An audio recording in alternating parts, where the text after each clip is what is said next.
नाज़रीन आदाब, खैर मकदम है आपका। आप देख रहे हैं जी सलाम। मैं हूं इमरान खान। शाम के 7 बजने जा रहे हैं और ये वक्त है कश्मीर एक्सप्रेस का, जिसमें हम अपने जम्मू कश्मीर की हर छोटी बड़ी खबर से आपको कराते हैं बाखबर। आर्टिकल 35A पर सुप्रीम कोर्ट में आज होने वाली समाअत मुलतवी कर दी गई। जस्टिस DY चंद्रचूड़ के छुट्टी पर होने के सबब CGI ने मामले की समाअत अगस्त के आखिरी हफ्ते तक के लिए टाल दी है। अब इसकी सुनवाई 27 अगस्त को होगी।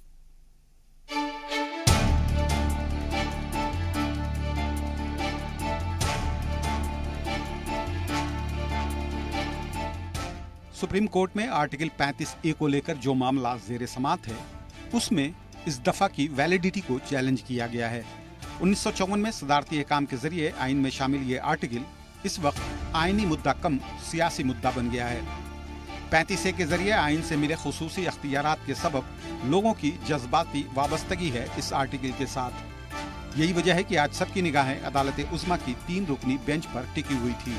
17 अगस्त 2017 को उस वक्त के चीफ जस्टिस ने यह मामला 3 रुकनी बेंच को सौंपा था। बेंच को इस बात का फैसला करना है कि आर्टिकल 35A आया आइन के बुनियादी ढांचे के तहत आता है या नहीं। अदालत का मानना है कि आइनी मामले का फैसला आइनी बेंच ही कर सकती है। मामले को 5 रुकनी बेंच को सौंपे जाने की तजवीज है। इस्तेगासा ने पंचायत व बल्दियाती इंतखाबात के पेश नजर मामले की समाअत दिसंबर तक टाले जाने की दरख्वास्त की थी, जिसे मुस्तरद कर दिया गया। चीफ जस्टिस ऑफ इंडिया दीपक मिश्रा की क़यादत में 3 रुकनी बेंच इस मामले की सुनवाई 27 अगस्त को करेगी। बेंच में शामिल जस्टिस DY चंद्रचूड़ की गैर मौजूदगी के सबब मामले की समाअत अगस्त के आखिरी हफ्ते तक के लिए टाल दी गई। Article 35 capital A constitutional matter है, इसलिए हमें कॉन्स्टिट्यूशन डिसाइड करना है। और उन्होंने कहा कि जो प्राइमरी कंसर्न है वो है कॉन्स्टिट्यूशनल वैलिडिटी और आर्टिकल 35 कैपिटल A। तो हम कॉन्स्टिट्यूशनल वैलिडिटी देखेंगे, बेसिक स्ट्रक्चर थ्योरी पर देखेंगे कि बेसिक स्ट्रक्चर उसका ठीक है कि नहीं है, और बेसिक स्ट्रक्चर के अनुसार वहां इंसाफ हो रहा है नहीं हो रहा है। ये हमारा कंसर्न है, इसलिए 3 जजों की बेंच को इसको। वाज़ेह हो कि इससे कबल नवंबर में भी इस्तेगासा ने इसी ग्राउंड पर तारीख आगे बढ़ाने की अपील की थी। उसका कहना था कि इंतखाबी मसरूफियात के सबब उसे तैयारी का मौका नहीं मिला। वी द सिटीजन के वकील ने इस्तेगासा के मौक़िफ़ की पुरजोर मुखालफत की। उसका मानना है कि मामले को जानबूझकर लटकाने की कोशिश की जा रही है। हम लोगों ने इसलिए विरोध किया कि पिछले 1 वर्षों से state of Jammu and Kashmir कोई न कोई बहाना बनाकर इस मुकदमे की सुनवाई टाल रही है। अगर आप देखें तो 17 अगस्त 2017 को ही चीफ जस्टिस ऑफ इंडिया की कोर्ट ने ऑर्डर किया था कि अगली तारीख पर फाइनल डिस्पोजल के लिए डेट मुकर्रर हुआ था, लेकिन उसके बाद से राज्य सरकार के तरफ से एडवोकेट जनरल और उसके अन्य एडवोकेट खड़े होकर के ऑन वन प्रिटेक्स्ट और दी अदर इस मामले की सुनवाई टाल रहे थे। इसीलिए आज जो ग्राउंड उन्होंने दिया वह भी एक फ्लिमजी ग्राउंड था, इसलिए हम लोगों ने उसका विरोध किया। इस हवाले से बेंच का मौक़िफ़ वाज़ेह है।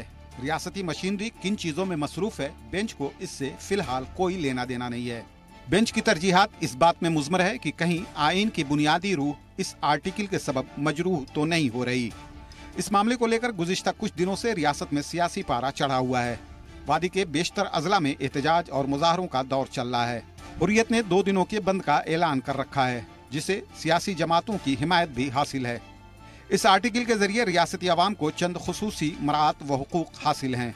नेशनल कॉन्फ्रेंस और PDP जैसी वादी में सरगर्म सियासी जमातें इस आर्टिकल को बनाए रखने के हक में हैं, जबकि BJP और नेशनल पैंथर्स पार्टी इसे मनसूख करने की हिमायत में। ब्यूरो रिपोर्ट, जी सलाम। तो मुल्क के आइन का बेसिक स्ट्रक्चर यानी उसकी जो रूह है, उसकी बुनियाद शहरियों के बुनियादी हुकूक की हिफाजत को हर हाल में यकीनी बनाना है, और इसी के लिए बेसिक स्ट्रक्चर ऑफ कॉन्स्टिट्यूशन की टर्म इस्तेमाल की जाती है। और इसकी रौ से यह देखा जाता है कि कोई आर्टिकल आइन की बुनियादी ढांचों के तकाजों और उसके मयार पर पूरा उतरता है या नहीं। किसी भी हालत में आइन इसकी खिलाफ वर्जी की इजाजत नहीं देता। इस हवाले से पार्लियामेंट के हाथ भी बंधे हुए हैं। 35A के हवाले से बेंच इसी बात का जायजा लेगी कि आर्टिकल के जरिए कहीं शहरियों के बुनियादी हुकूक की खिलाफ वर्जी तो नहीं की जा रही है। वाज़ेह है कि आर्टिकल 35A के तहत जम्मू कश्मीर असेंबली के किसी फैसले को मुल्क की किसी भी अदालत में, यहां तक कि अदालत उज़्मा में भी चैलेंज नहीं किया जा सकता है। बेसिक स्ट्रक्चर कंसेप्ट है कि फंडामेंटल राइट का वायलेशन किसी भी सूरत में, यहाँ तक कि भारत की संसद संशोधन के माध्यम से फंडामेंटल राइट का हनन नहीं कर सकती है, उसको नहीं ले सकती है। यही basic structure of the Indian constitution है। और 35 ये जो धारा है जो प्रेसिडेंशियल ऑर्डर से लागू किया गया, यह भारत के संविधान के बेसिक स्ट्रक्चर के खिलाफ है। और 1954 में पंडित जवाहरलाल नेहरू की सरकार ने ऑर्डिनेंस जारी करके आइन में आर्टिकल 35A को जोड़ा। 35A के तहत जम्मू कश्मीर को चंद खुसूसी मराहत और हुकूक हासिल हैं। 1954 में सदर जमहूरिया के अहकामात से आइन में इसे शामिल किया गया और इसके तहत रियासत के बाहर का कोई भी शख्स जम्मू कश्मीर में इमलाक नहीं खरीद सकता। उन्हें रियासत की मुस्तकिल शहरियत भी नहीं दी जा सकती। सरकारी नौकरी में भी इस आर्टिकल की राव से मकामी बाशिंदों को खास अख्तियारात मिले हुए हैं और यह हकूक जम्मू कश्मीर की लड़की से शादी करने पर भी हासिल नहीं होते हैं। बरखिलाफ इसके बैरूनी रियासत के लड़के भी से शादी करने पर मकामी लड़की इस हकूक से दस्तबरदार हो जाएगी।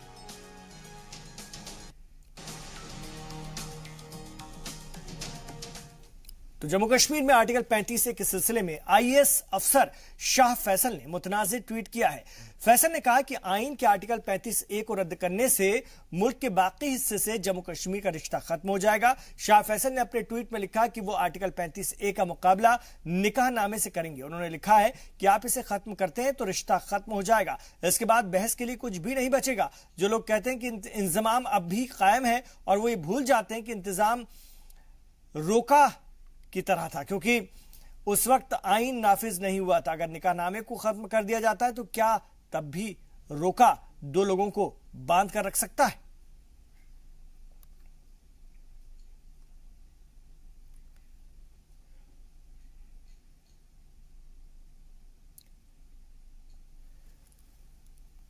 और इधर बीजेपी ने 35A को लेकर रियासत में होने वाले एहतजाज को सियासी जमातों की मौका परस्ती करार दिया है। रिटायर्ड ब्रिगेडियर और बीजेपी तर्जुमान अनिल गुप्ता ने कहा कि पीडीपी और नेशनल कॉन्फ्रेंस दोनों पार्टियां बेनकाब हो चुकी हैं। जी सलाम से बात करते हुए उन्होंने कहा कि दोनों पार्टियां दबाव बनाने की हिकमत अमली के तहत बंद की हिमायत कर रही हैं।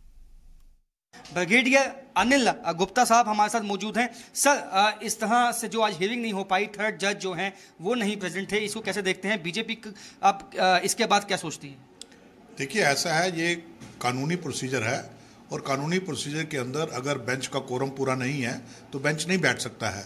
जैसे सुप्रीम कोर्ट ने क्लैरिफिकेशन दी है कि 3 में से 1 जज प्रेजेंट नहीं थे किसी भी कारण, इसलिए बेंच जो है वो आज नहीं बैठ सकता है, क्योंकि इसमें कानूनी जो है वो प्रश्न शामिल है। क्योंकि 2 बेंच का जज जो है, 2 जज का बेंच पहले ही इसके ऊपर स्टेट जो एक डिसीजन दे चुका है, तो अगर इसको सुनवाई करनी है तो 2 से ज़्यादा जजेस ही बैठने पड़ेंगे। तो इसलिए ये एक लीगल प्रोसीजर है, उसके कारण इसको डिले के डेफर किया गया है। और इससे साफ जाहिर होता है कि ये जो कश्मीर के अंदर बवाल मचा रहे हैं वहाँ के पॉलिटिकल पार्टीज और सेपरेटिस्ट मिलके, जो कि एक कॉमन एजेंडा के तहत कश्मीर में आग लगाना चाहते हैं, उनकी सारी गलतफहमियां दूर हो गई हैं। वो किस बात का बवाल मचा रहे हैं, क्या हो रहा है? ज़्यादा से ज़्यादा आज अगर हो भी जाता तो एक हेयरिंग होनी थी केस की। अगर केस की हेयरिंग होने के ऊपर इतना ज़्यादा बवाल मचा रहे हैं तो कल अगर मान लीजिए खुदा ना खास्ता एडवर्स वर्डिक्ट आ जाती है तो ये क्या करेंगे? ये तो कोर्ट को डराने और धमकाने की कोशिश कर रहे हैं। लेकिन फिर भी जो इंडियन जुडिशरी, आपने कहा कोर्ट को डराने की और धमकाने की कोशिश है, कहीं ना कहीं जो कश्मीर सेंट्रिक पार्टीज हैं वो इस पे एक हो चुकी हैं। क्या आपको लगता है कि कोर्ट किसी दबाव में आ सकती है? कोर्ट इन लोगों के दबाव में नहीं आएगा। देखिए, अभी पूरी देश को सबको पता लग गया है कश्मीरियों की 2 आदतें हैं। पहले विक्टिम कार्ड दिखाते हैं, उसके बाद फिर आंखें दिखाते हैं। दोनों का कोई मतलब नहीं है। अब इनको नया कोई तरीका ढूंढना पड़ेगा, क्योंकि ये इनकी जो चाल है पुरानी हो चुकी है और इससे किसी को कोई फर्क नहीं पड़ने वाला है।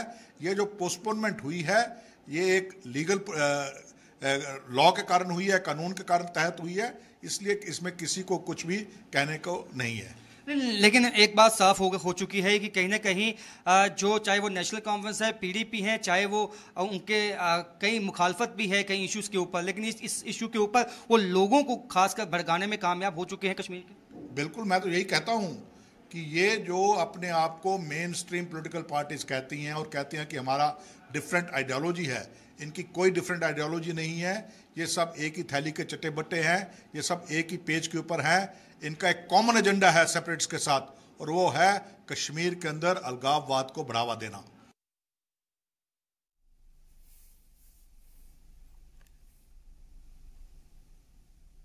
और समाअत मुलतवी होने के बाद आइंदा 27 अगस्त तक ये मामला यूं ही गर्म रहेगा। और पीडीपी तर्जुमान ताहिर सैयद का कहना है कि मरकजी हुकूमत को आर्टिकल 35A को लेकर वाज़ेह मौक़िफ़ अख्तियार करना होगा।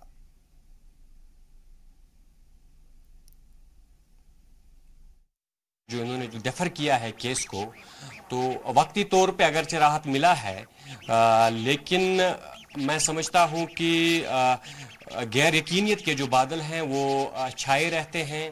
गवर्नमेंट ऑफ इंडिया को चाहिए कि वो इसमें एक क्लियर स्टैंड ले ले। उनके जो अटॉर्नी जनरल है उनको एक काउंटर एफिडेविट जो है वो फाइल करना चाहिए, जिसमें उन्हें ये कहना चाहिए कि गवर्नमेंट ऑफ इंडिया जो है वो इस धारा को जो है रखने के हक में है। और गवर्नर एडमिनिस्ट्रेशन जो है उनको भी स्टैंड लेना चाहिए, जैसे पीडीपी में महबूबा जी की सरकार के दौरान जो स्टैंड लिया गया था, जिस तरह से उन्होंने केस का दिफा किया था, इसी तरह से जो है गवर्नर एडमिनिस्ट्रेशन को भी वैसे ही इस केस का। जब हम गवर्नमेंट में थे तो उस दौरान हमने इस केस को लीगली फाइट किया है, और हम गवर्नमेंट के बाहर हैं, हम इस केस को जो है पॉलिटिकली फाइट करेंगे। और जम्मू कश्मीर की जो खुसूसी जो शिनाख्त है, इसको किसी भी तरह का कोई भी नुकसान नहीं पहुंचना चाहिए। उसके लिए वही पार्टी का बेसिक मौक़िफ़ भी है। जब से हमारी पार्टी बनी है, हमारा ये स्टैंड रहा है कि हमारी पार्टी जम्मू कश्मीर की खुसूसी हैसियत के साथ किसी भी तरह की कोई छेड़छाड़ नहीं होने देगी। और यही वजह है जब हमने अलायंस किया था बीजेपी के साथ, और जो हमारा जो एजेंडा ऑफ अलायंस है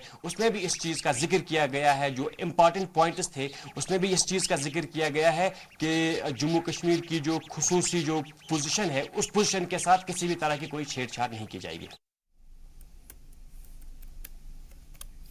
और भदरवाह में नेशनल कॉन्फ्रेंस के कारकुनान ने एक प्रोटेस्ट रैली का इनेकाद किया। एनसी कारकुनान सुप्रीम कोर्ट से आर्टिकल 35A को चैलेंज करने वाले पिटीशन को रफा दफा करने की मांग कर रहे थे। इस दौरान कसीर तादाद में नेशनल कॉन्फ्रेंस के कारकुनान हिस्सा ले रहे थे।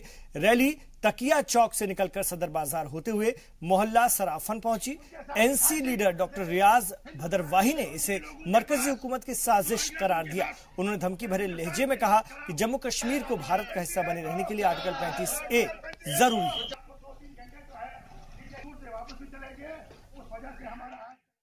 जैसे मैंने अपनी स्पीच में कहा, हम इसके हक में नहीं है डेफरमेंट ये यहाँ उस आग को जला के रख देना चाहते हैं। गवर्नमेंट ऑफ इंडिया को और स्टेट गवर्नमेंट को क्लियर कट एक स्टैंड लेना चाहिए सुप्रीम कोर्ट में कि हम इस चीज़ के हक में हैं, 35A के और 370 के हक में हैं, इसलिए इस केस को खारिज कर दिया जाए। जब तक ये खारिज नहीं होगा तब तक यहाँ के लोगों के सर पे तलवार लटकती रहेगी, यहाँ के हालात दिन ब दिन खराब होते रहेंगे, जो हम नहीं चाहते हैं। तो 35A पर सुप्रीम कोर्ट में सुनवाई टल गई, लेकिन इसको लेकर एहतजाज और मुजाहरों का जो दौर है वो जारी बना हुआ है। इसी सिलसिले में 35A पर नेशनल कॉन्फ्रेंस लीडर लगातार मुतनाज़ा बयान दिए जा रहे हैं। कभी वो दहशतगर्दों को शहीद करार दे रहे हैं, तो कभी आर्टिकल 35A के बहाने वादी में बुरे हालात की धमकी दे रहे हैं। एनसी के रुख पर बीजेपी ने सख्त एतराज जताया है। बीजेपी कारकुनान ने जम्मू के नगरोटा में व्यापार मंडल के लोगों के साथ मिलकर नेशनल कॉन्फ्रेंस के खिलाफ जबरदस्त एहतजाज किया।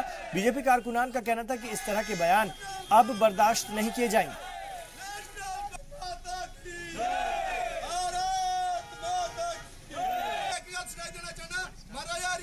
बिल्कुल गलत तरीके नगरोटा प्रदर्शन करा करने कि असें बर्दाश्त नहीं हो।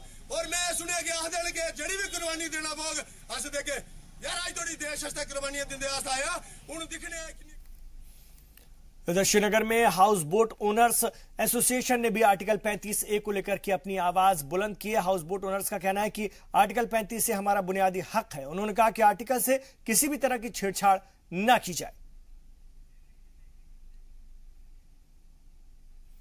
तो हाउस बोट ओनर्स एसोसिएशन ने भी श्रीनगर में इसको लेकर के एहतजाज किया है। आर्टिकल 35A को उन्होंने अपना बुनियादी हक बताया। हाउस बोट ओनर्स चाहते हैं कि 35A को लेकर किसी भी तरह की छेड़छाड़ न की जाए।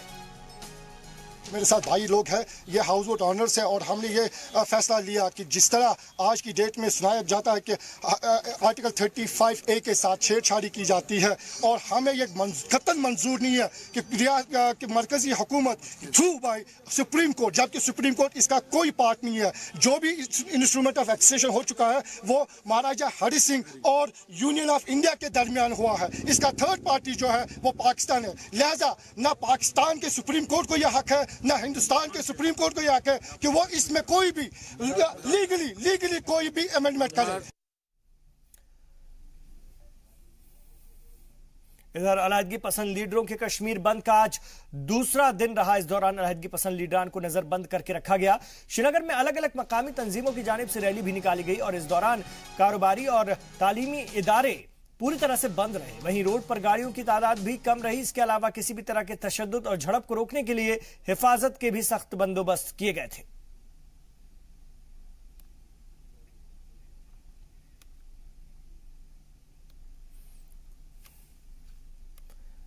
वहीं कुपवाड़ा जिले में बंद के दूसरे दिन भी आम जिंदगी थमी रही। जिले के तमाम स्कूल कॉलेज बंद रहे, साथ ही कारोबारी इदारों पर भी ताला लगा रहा। लोग अपने घरों में ही कैद रहने को मजबूर रहे।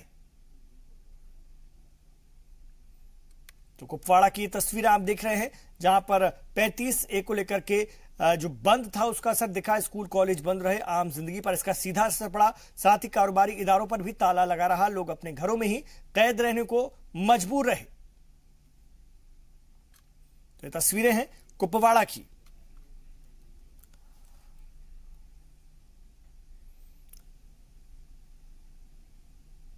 इधर अनंतनाग में भी दूसरे दिन इस हड़ताल का असर देखने को मिला। इस दौरान आम जिंदगी परेशान दिखी। अनंतनाग के कारोबारी इदारे, तिजारती मरकज और स्कूल कॉलेज बंद रहे। सरकारी और निजी दफ्तरों में मुलाजमीन नहीं पहुंच सके। हालांकि रोड पर लोगों की हल्की फुल्की आवाजाही होने लगी है।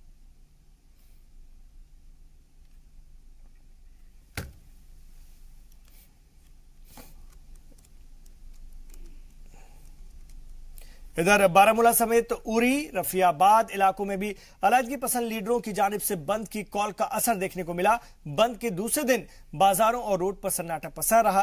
तालीमी और कारोबारी इदारे बंद रहे। बंद की वजह से बारामूला बनिहाल रेल सर्विस भी बंद रही। इस दौरान कई इलाकों से पुरअमन रैलियां भी निकाली गईं। तो बारामूला की तस्वीरें, जहां पर पुरअमन रैलियां निकली, लेकिन दुकानें पूरी तरह से बंद रहीं। बाजारों में सन्नाटा छाया रहा। कुछ लोगों ने रैलियां निकाली आर्टिकल 35A के सपोर्ट में।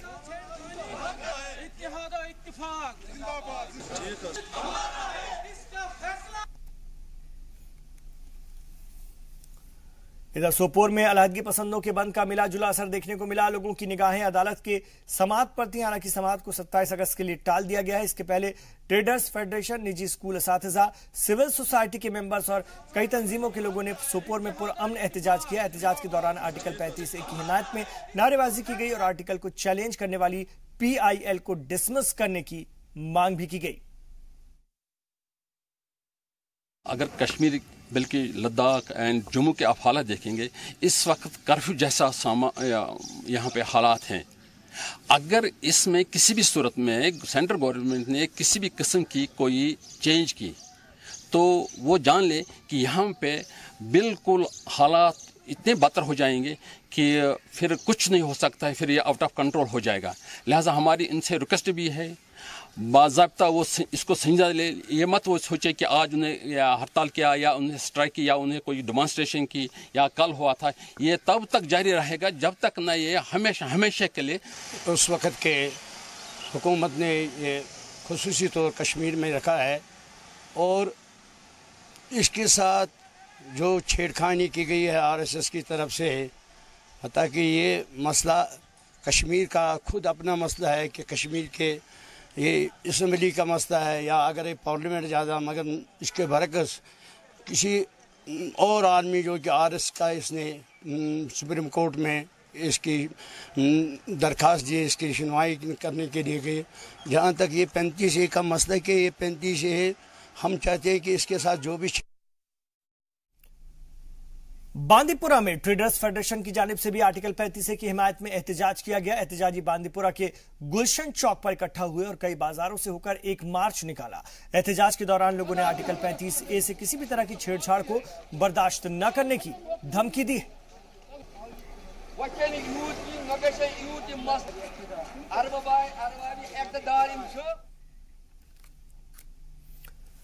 रियासत के दूसरे हिस्सों की तरह बनिहाल में भी हड़ताल का असर देखने के लिए मिला है। हड़ताल के पेश नजर बनिहाल के तमाम कारोबारी और तालीमी इदारे बंद रहे। रोड पर गाड़ियों की आवाजाही तकरीबन बंद रही और लोग अपने घरों में ही कैद रहे। तो बनिहाल की ये तस्वीरें, बनिहाल में दूसरे दिन हड़ताल का असर दिखा। तो हम आपको अलग अलग जिलों से, अलग अलग शहरों से, जिला हेडक्वार्टर्स से तस्वीरें हम दिखा रहे हैं जम्मू कश्मीर के, जहां पर 35A की हिमायत और मुखालफत दोनों के असर दिखे। तो अगर हम कश्मीर की बात करते हैं, कश्मीर के अलग अलग हिस्सों की बात करते हैं, तो वहां बंद के इस तरह के नजारे थे। तो दूसरी तरफ अगर हम जम्मू की बात करते हैं तो लोग मुखालफत कर रहे हैं, वो भी हम आपको दिखा रहे हैं। तो आर्टिकल 35, हालांकि ये मामला अब 27 अगस्त तक के लिए टल गया है सुनवाई का, लेकिन जो 2 दिनी हड़ताल है अलहदगी पसंदों की, उसका असर जम्मू कश्मीर के, खासतौर से कश्मीर में कई इलाकों पर साफ नजर आ रहा है। और कई रैलियां भी लोगों ने की हैं और अपनी बात रखी। इसमें अलग अलग एसोसिएशंस शामिल हैं, चाहे वो ताजिर एसोसिएशंस हैं, इसके अलावा कुछ और भी तंजीमें हैं जो कि इसको लेकर के सड़कों पर उतरी हैं और अपने मांग रख रही हैं, अपने मुजाहरे कर रही हैं। तो आर्टिकल 35A को लेकर सुप्रीम कोर्ट में सुनवाई हालांकि 27 अगस्त तक के लिए टल गई, लेकिन ये मामला अब 27 अगस्त तक यूं ही गर्म रहेगा, चर्चा का सबब बना रहेगा। और कश्मीर में इसको लेकर के एक अलग माहौल है, जबकि जम्मू में इसको लेकर के एक अलग माहौल है। और जम्मू में कुछ सियासी पार्टियां, खासतौर से बीजेपी और पैंथर्स पार्टी, और लोग चाहते हैं कि आर्टिकल 35A खत्म हो और हिंदुस्तान के साथ बराबरी का दर्जा हासिल हो जम्मू कश्मीर को। तो वहीं दूसरी जानिब कश्मीर के लोगों का और वहां की सियासी पार्टियों का, खासतौर से जो मेन स्ट्रीम की सियासी पार्टियां हैं, उनका इसको लेकर साफ तौर पर कहना है कि 35A और 370, जो 35A के जरिए 370 तक पहुंचती है, ये एक ब्रिज का काम करती है और हिंदुस्तान को के साथ कश्मीर को जोड़े रखती है। इसके अलावा अलग अलग दलाइल भी सामने आई, दलीलें सामने आई हैं। इसमें खासतौर से कुछ लोगों का कहना है कि ये करार सीधे तौर पर कश्मीर के महाराजा और उस वक्त की हुकूमत के दरमियान हुआ था और सीधा सीधा ये करार है, इससे हटना मतलब एक बड़ा नुकसान होगा।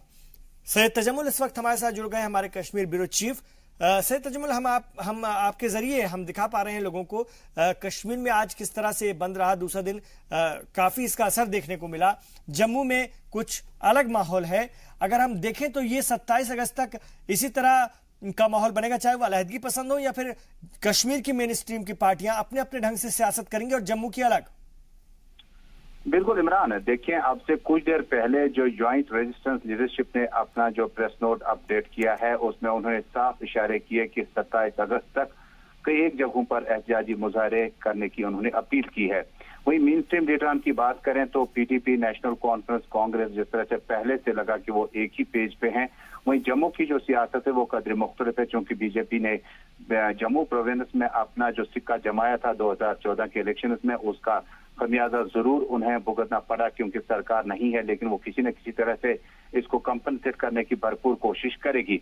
वहीं लद्दाख, कारगिल और बहुत बेशतर ट्रेडर्स यूनियन जो है या हाउस बोट ओनर्स एसोसिएशन जो है, जो कि बिजनेस के साथ बराह रास्त वाबस्ता है, उनके भी यही इशारे हैं कि साफ तौर पर कि इसके साथ छेड़छाड़ न की जाए। लेकिन कुल मिलाकर देखें तो कश्मीर में अगले 27 अगस्त तक ये काफी क्रूशल स्टेज होगा, क्योंकि अभी तक रियासती सरकार भी ये बात साफ नहीं कर पाई कि स्कूल कॉलेज किस तरह से खुलेंगे, क्या अगर वहां पर एहतजाज होते हैं तो उसको कैसे डील किया जाए।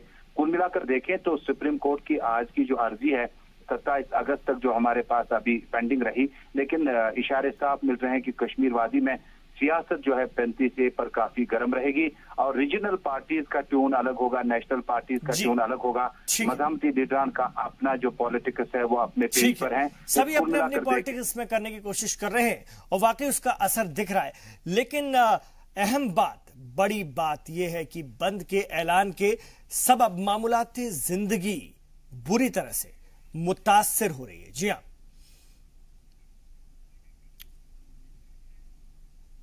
तो मामूलाती जिंदगी बुरी तरह से मुतासिर हो रही है। जम्मू कश्मीर में राजौरी से लेकर श्रीनगर तक सड़कें सुनसान रहीं। राजौरी की मेन मार्केट और श्रीनगर का लाल चौक इलाका, हम दोनों आपको दिखा रहे हैं, पूरी तरह से बंद रहे। दुकानों के शटर गिरे रहे और उनमें ताले पड़े थे। मार्केट, स्कूल, कॉलेज सभी बंद रहे। एक जगह से दूसरी जगह तक जाने के लिए लोगों को घंटों सवारियों का इंतजार करना पड़ा।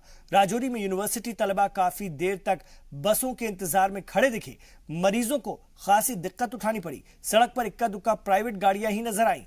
हालात से निपटने के लिए जगह जगह हिफाजती दस्तों को तैनात किया गया था, उनकी टुकड़ियां लगाई गई थी। किसी भी जगह से हालांकि नाखुशगवार वाकयात रूनुमा होने की खबर तो नहीं आई, लेकिन जिस तरह का ये माहौल बना है, अगर हम बात करते हैं कश्मीर में, राजौरी और श्रीनगर की आप तस्वीर देख रहे हैं, वो बेहद अफसोसनाक ही कहा जाएगा, क्योंकि इससे मामलाती जिंदगी बुरी तरह मुतासिर हुई है। वाज़ेह है कि एक दिन कबल ही डीजीपी एसपी वैद्य ने गैर मुत्तफ़क़े तौर पर पुरअमन एहतजाज और मुजाहरे की इजाजत देते हुए कहा था कि इंतजामिया की जानिब से पुरअमन मुजाहरों को रोकने की कोशिश नहीं की जाएगी।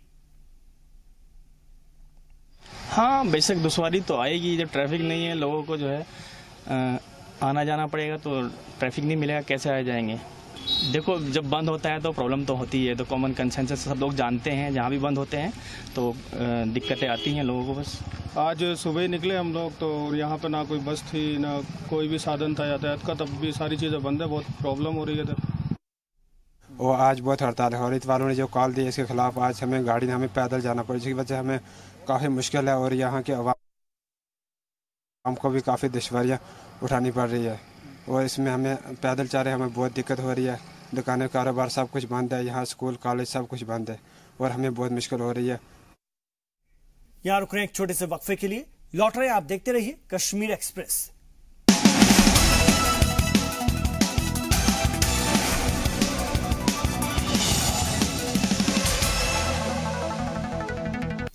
आप देख रहे हैं कश्मीर एक्सप्रेस। 15 अगस्त की तकरीब को डिस्टर्ब करने की दहशतगर्दों की जो साजिश है, उसे जम्मू कश्मीर पुलिस ने एक बार फिर नाकाम कर दिया है। गांधीनगर वाक़े छतरीपुरा पॉइंट पर सिक्योरिटी अमले ने चेकिंग के दौरान अंसार गजवतुल हिंद के एक दहशतगर्द को गिरफ्तार किया है। तलाशी के दौरान उसके पास से 8 ग्रेनेड बरामद किए गए हैं। मीडिया को इसकी जानकारी देते हुए जम्मू के आईजीपी SD सिंह जम्वाल के मुताबिक गिरफ्तार मिलिटेंट इरफान वानी अवंतीपुरा जिले का रहने वाला है। पूछताछ के दौरान पता चला है कि दिल्ली में किसी शख्स को इसे सौंपा जाना था। वाज़ेह है कि 15 अगस्त को दहशतगर्दाना हमलों का इनपुट मिलने के बाद हिफाजती इंतजाम सख्त करते हुए चौकसी बढ़ा दी गई थी, जिसके नतीजे में जम्मू पुलिस को यह कामयाबी हासिल हुई है। मामले की मजीद तफसीलात बताने से इनकार करते हुए आईजी ने कहा कि SOG की टीम इरफान वानी से मजीद पूछताछ कर रही है।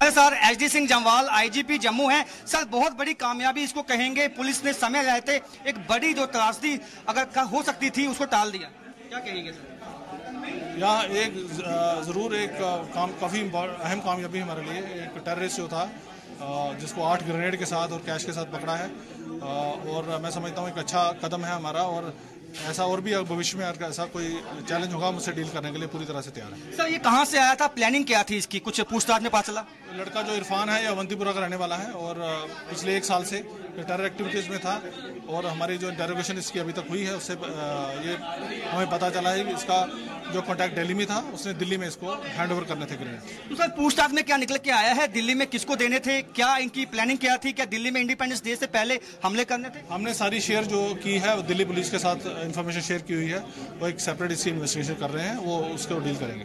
सर, जिस संगठन से ये एसोसिएट है वो जाकिर मूसा का है, क्या उसके अलकायदा से भी लिंक है? अंसार जो हरकत गजवा हिंद जो है ये अपने आप को एफिलिएट मानती है अलकायदा का, तो जो भी हो एक टेररिस्ट है, हम उससे डील करने के लिए तैयार हैं। सर, ओवरग्राउंड वर्कर्स का बहुत हाथ रहता है, इसको हेल्प मिली होगी यहाँ पे भी, क्या जम्मू में इसके कुछ एसोसिएट्स कोई हाथ लगे हैं?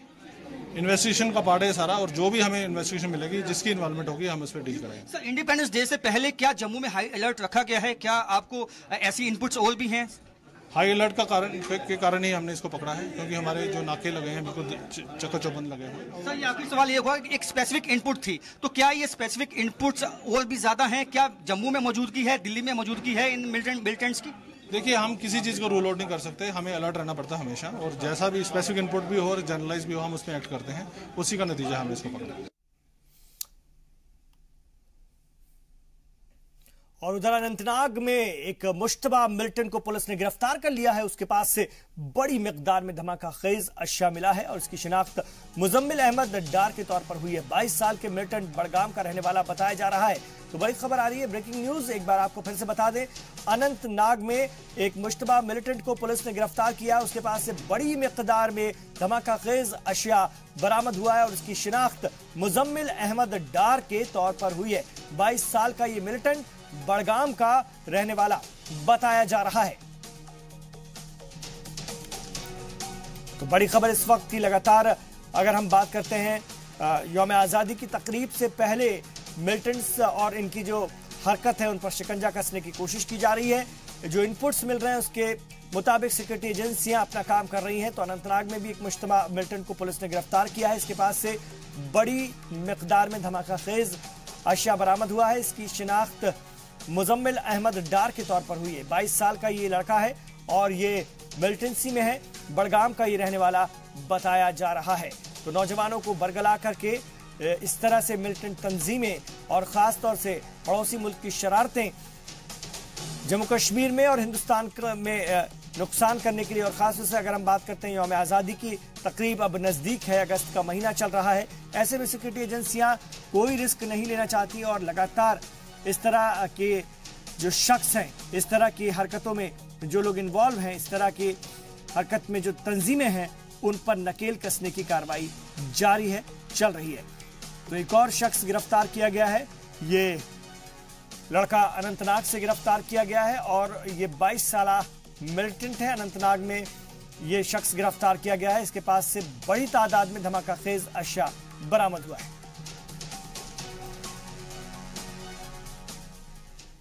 इधर डोडा में वाक़ एक स्कूल में कंप्यूटर सेक्शन में हुए धमाके से अफरा तफरी मच गई। ब्लास्ट में स्कूल के प्रिंसिपल शदीद तौर पर जख्मी हो गए, जिन्हें इलाज के लिए जिला अस्पताल में दाखिल किया गया है।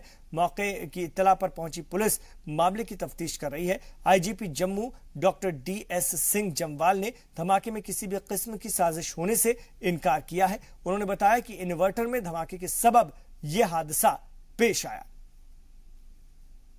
देखिए, ये अभी बिल्कुल प्रिलिमिनरी में थोड़ी देर पहले की खबर है। जो अभी तक हमारी फाइंडिंग हुई है, जो वहाँ पे पार्टी पहुंची है, उन्होंने हमें बताया कि कंप्यूटर का जो बैटरी है वहाँ से ब्लास्ट हुआ है, उसमें से वही स्मेल आ रही है, कोई क्रैकर या कोई ऐसी चीज़ नहीं है। तो अभी FSD वहाँ भेजी है, वो उसका जाना है। तो जो इंजर्ड है वो बिल्कुल ठीक है, उसको हमने ट्रीटमेंट के लिए।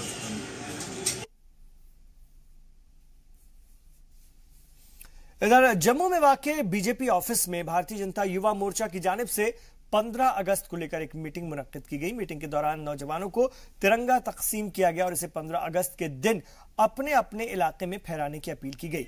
इस मौके पर बीजेपी के नौजवान कारकुनान का कहना था कि तिरंगे से मुल्क परस्ती का जज्बा पैदा होगा है और यही जज्बा रियासत में लाखों नौजवानों में है।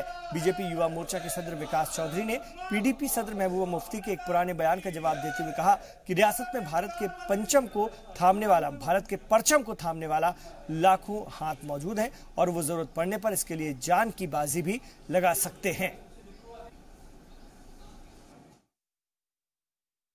भारतीय जनता युवा मोर्चा ने सभी जिला अध्यक्षों को एक एक तिरंगा यहाँ से दिया है। जो 15 अगस्त को हम लोगों ने जो आज़ादी पाई, एक तो उसको सेलिब्रेट हम पहले से करते आए हैं, इस बार भी जोर शोर से करेंगे।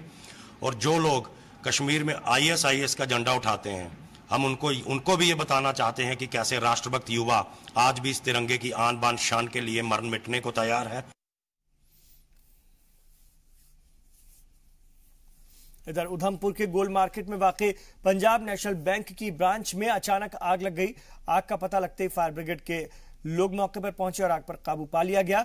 बैंक मैनेजर के मुताबिक वक्त रहते आग का पता लग जाने की वजह से एक बड़ा हादसा टल गया। वहीं शॉर्ट सर्किट को आग लगने की वजह बताया जा रहा है। ये बाहर कोई बिजली का शॉर्ट सर्किट हुआ है, कोई पंछी फंस गया था तारों में, वो 2 तारे जुड़ गए थे और उसके कारण मीटर में कोई शॉर्ट सर्किट के कारण वो आग लग गई उसने। हुकूमत हिंद सरहद पार से LOC पर होने वाली गोलीबारी से मकामी लोगों की हिफाजत के लिए कम्युनिटी बंकर्स बना रही ताकि पाकिस्तानी फायरिंग की वजह से आम लोगों की जिंदगी मुतासिर न हो।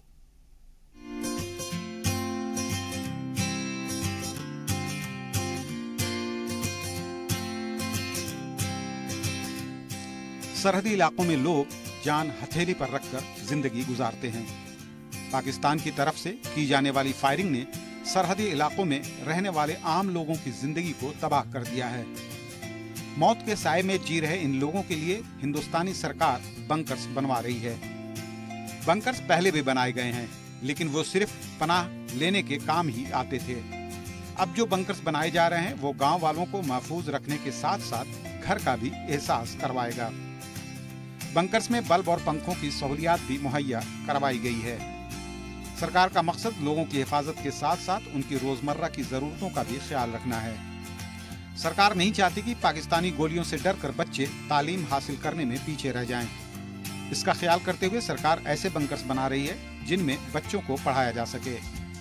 राजौरी के डीडीसी मोहम्मद एजाज असद ने मीडिया से बात करते हुए बताया कि राजौरी में कुछ बंकरों को कायम किया जा चुका है और बाकी का काम भी जल्द पूरा कर लिया जाएगा। स्कूल की सहूलियात बच्चों को इन्हीं बंकरों में दी जाएगी ताकि बच्चों का वक्त बर्बाद न हो और वे वक्त पर अपनी स्कूली तालीम पूरी कर सकें। उन्होंने जानकारी दी कि राजौरी में 102 बंकर्स का काम पूरा कर लिया गया है। इससे मकामी लोगों को जंगबंदी के खिलाफ वर्जी होने पर राहत मिलेगी।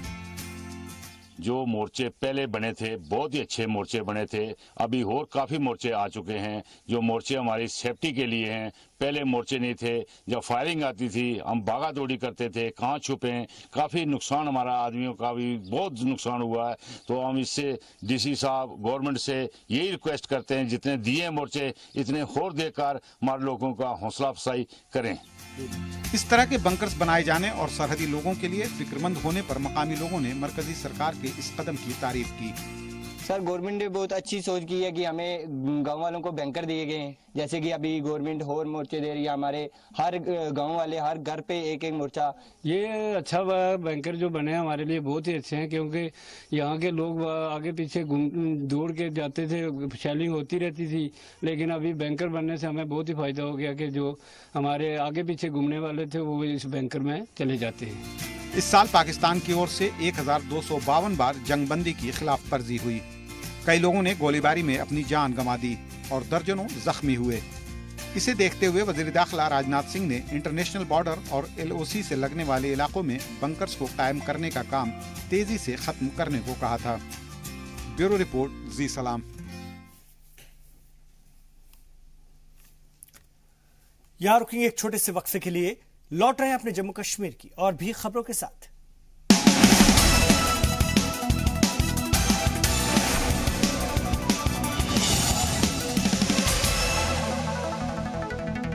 आप देख रहे हैं कश्मीर एक्सप्रेस। नाके लगाकर तलाशी मुहिम से मुसलसल दूसरे दिन जम्मू पुलिस को बड़ी कामयाबी हासिल हुई है।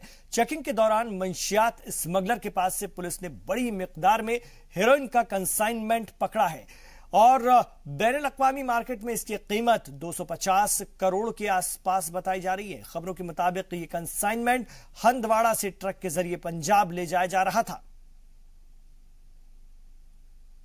हमें एक इनपुट मिला था कि इस किस्म की एक बड़ी कंसाइनमेंट जो है जम्मू से जाने वाली है और हम इसको डेवलप करते रहे और सक्सेसफुली हमने इसको पकड़ा, इस ट्रक, और इसमें से 51 किलोग्राम्स की जो हाई ग्रेड जो हीरोइन पकड़ी गई। हंदवाड़ा इसका ओरिजिन था और जहां से इसको छुपाया गया था स्क्रैप पेपर के बीच में और फॉल सीलिंग और साइड्स के ऊपर छुपाया था और इसको पंजाब जाना था। अभी तक हम इतना ही बता सकते हैं क्योंकि अभी हम इन्वेस्टिगेशन कर रहे हैं। तो 250 करोड़ के आसपास की नशीली अशिया बरामद हुई है। ये पूरा कंसाइनमेंट था और ये हंदवाड़ा से ट्रक के जरिए पंजाब ले जाया जा रहा था।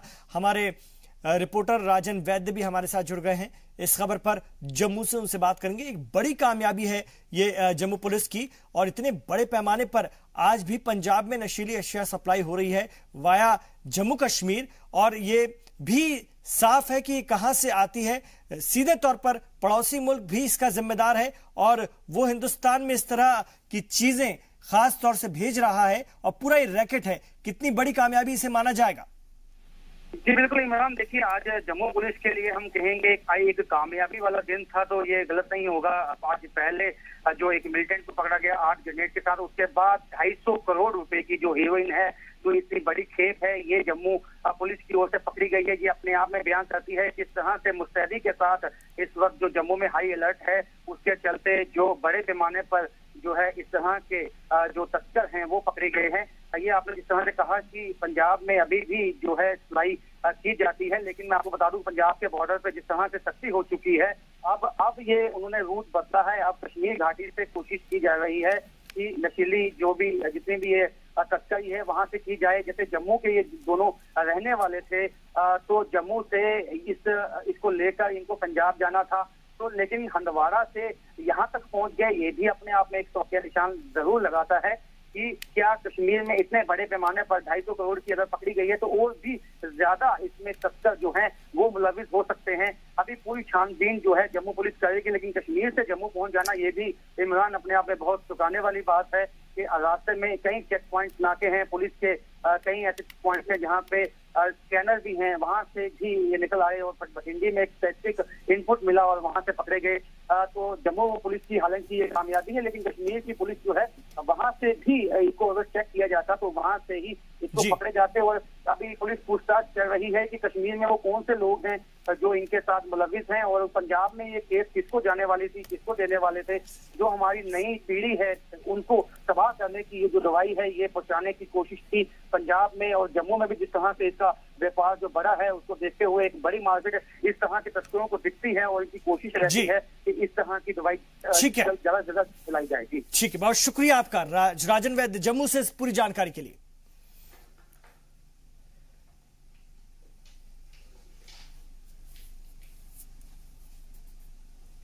तो एक तरफ जहां वादी में आर्टिकल 35A को लेकर बहस जारी है, तो दूसरी जानिब तनमर्ग के लोग फिरोजपुरा से तनमर्ग के बीच लिंक रोड की खस्ताहाली से परेशान हैं। ऐसे तो फिरोजपुरा को तनमर्ग से जोड़ने वाली लिंक रोड में इतने गड्ढे हैं कि आए दिन यहां पर हादसे होते रहते हैं। तकरीबन 1 किलोमीटर की लंबाई में कहीं गड्ढे तो कहीं रोड करना पड़ता है। तलबा को स्कूल जाने में परेशानी होती है। इलाके में ट्रांसपोर्ट फैसिलिटी भी मुहैया नहीं है, जिससे कि इनकी परेशानी थोड़ी और बढ़ जाती है। मकामी लोगों ने गवर्नर से ट्रांसपोर्ट की सहूलत मुहैया करवाने और इलाके के खस्ताहाल रोड को दोबारा बनवाए जाने की मांग की है। यहाँ से हार्डली एक किलोमीटर हाईवे है, हाईवे रोड्स है, तो इसके कारण इसको ज़्यादातर गवर्नमेंट की तरफ से ध्यान देना चाहिए था, लेकिन कोई ध्यान नहीं दिया गया है 3-4 साल से। हमें बहुत सारी प्रॉब्लम्स का सामना करना पड़ता है। हम सिर्फ यही चाहते हैं कि हमारी ये सड़कें ठीक हो जाए ताकि किसी भी बच्चे को सफ़र ना करना पड़े। और महकमा तालीम के तमाम तर दावों के बावजूद जम्मू में सरकारी स्कूलों की हालत नहीं सुधर रही है, और इन स्कूलों की हालत जानने के लिए निकली जी सलाम की टीम को ऐसे ही स्कूल मिले जिनमें बुनियादी सहूलत का फुकदान पाया गया है। ज्यादातर जगहों पर स्कूल की इमारत बेहद खस्ता पाई गई है, किसी की दीवार गिरी हुई है तो किसी की छत कमजोर है। कई स्कूलों में बच्चे खुले आसमान के नीचे पढ़ते मिले। असातिज़ा की कमी हर जगह देखने को मिली। महकमे के डायरेक्टर के सामने जब इस मसले को उठाया गया तो उन्होंने तमाम मसाइल को जल्द हल करने की यकीन दहानी कराई है। इस इंफ्रास्ट्रक्चर में we are lacking because number हमारा जो है जम्मू डिवीजन की अगर बात करें तो we are 12,345 schools including PS, MS, HS and HSS। इसका मेरा कहने का मतलब ये है कि इतने पर्याप्त मात्रा में हमारे पास फंडिंग भी नहीं है कि जिसका हम एट अ वंस इनको हम सही कर सकें। अब चूंकि जैसे स्टेट की मैंने बात करी, स्टेट में इतना पैसा हमारे पास नहीं है। फेज मैनर में डेफिनेटली हर बार हमारा प्लान में 10-15 ऐसी स्कूलों को हम लेते हैं जो क्रिटिकल होते हैं और उनकी बाउंड्री वॉल हम बनाते हैं।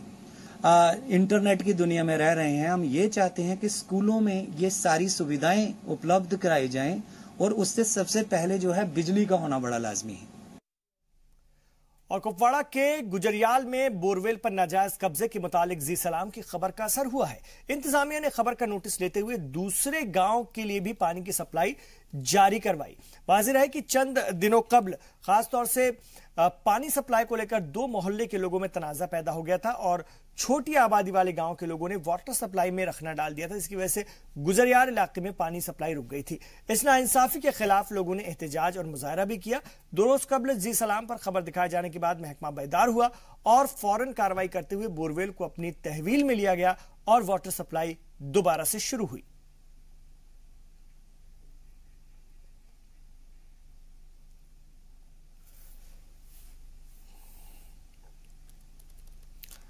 नौजवान नौकरी के लिए सिर्फ सरकारों पर ही या सरकारी नौकरी पर ही मुनहसर ना हो, इसके लिए खासतौर से इंतजाम किए जाते हैं और हुकूमत मुख्तलिफ स्कीमों के जरिए प्राइवेट बिजनेस को फरोग दे रही है। फिशरीज भी इसी में से एक है।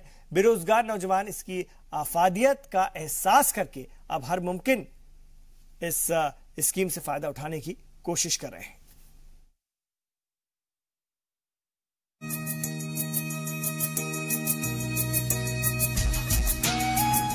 बांडीपोरा में इन दिनों फिश पाउंड की तरफ लोगों का रुझान काफी बढ़ा है। मुख्तलिफ मकामात पर इस तरह के फिश पाउंड देखे जा सकते हैं। इसके जरिए इलाके से बेरोजगारी दूर करने की कोशिश की जा रही है। नौजवान इसके लिए फिशरीज महकमे से मदद हासिल कर रहे हैं। ब्लू नामी ये स्कीम नौजवानों के लिए राहत का सामान ले आई है। इससे न सिर्फ उनकी बेरोजगारी दूर हुई है, बल्कि उनकी आमदनी में भी इजाफा हुआ है। नौजवानों का कहना है कि दूसरे लोग भी इसका फायदा उठा सकते हैं। फिशरीज महकमे की ब्लू नामी इस स्कीम को मरकजी हुकूमत का भी ताउन हासिल है।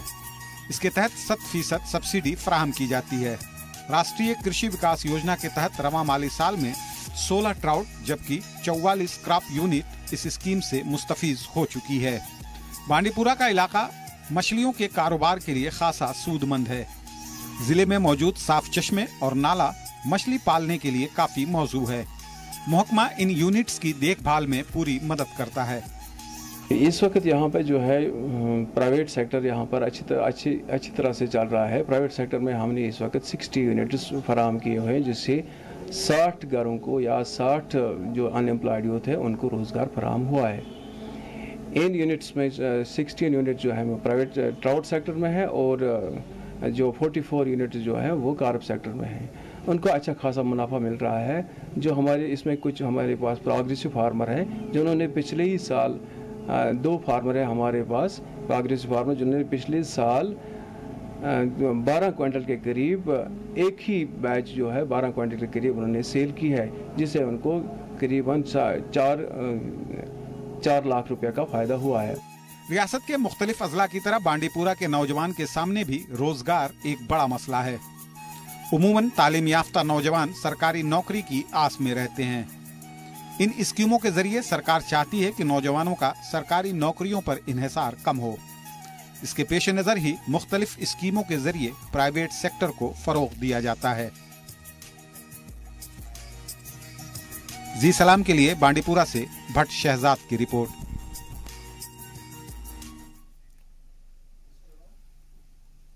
मां का दूध सैकड़ों बीमारियों का इलाज है। मौजूदा वक्त में इसके तई काफी लापरवाही बरती जाती है और इस हवाले से खवातीन में बेदारी पैदा करने के लिए पट्टन वाक़े ट्रामा सेंटर में एक सेमिनार का इनेकाद किया गया। सीएमओ और बीएमओ की पहल पर मुनक्किद सेमिनार में माहिरीन ने मां के दूध से होने वाले फायदे और नुकसानात की जानकारी दी। वाज़ेह हो कि ब्रेस्ट फीडिंग को फरोग देने के लिए हर साल अगस्त के पहले हफ्ते में वर्ल्ड ब्रेस्ट फीडिंग वीक मनाया जाता है और इसकी थीम है breast feeding foundation of life. एक रिपोर्ट के मुताबिक सिर्फ 40% बच्चों को ही माएं दूध पिला पाती हैं। माहिरीन का कहना है कि ब्रेस्ट फीडिंग के जरिए हर साल 8.25 लाख बच्चों को मरने से बचाया जा सकता है।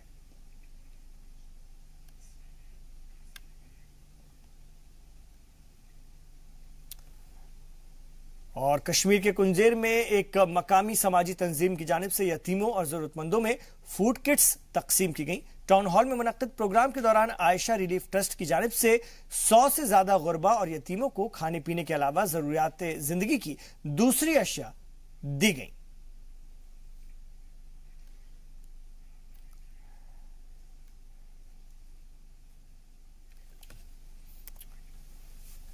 तो नाज़रीन, जम्मू कश्मीर के हमारे इस खास बुलेटिन कश्मीर एक्सप्रेस में फिलहाल इतना ही, लेकिन आप कहीं जाएगा नहीं।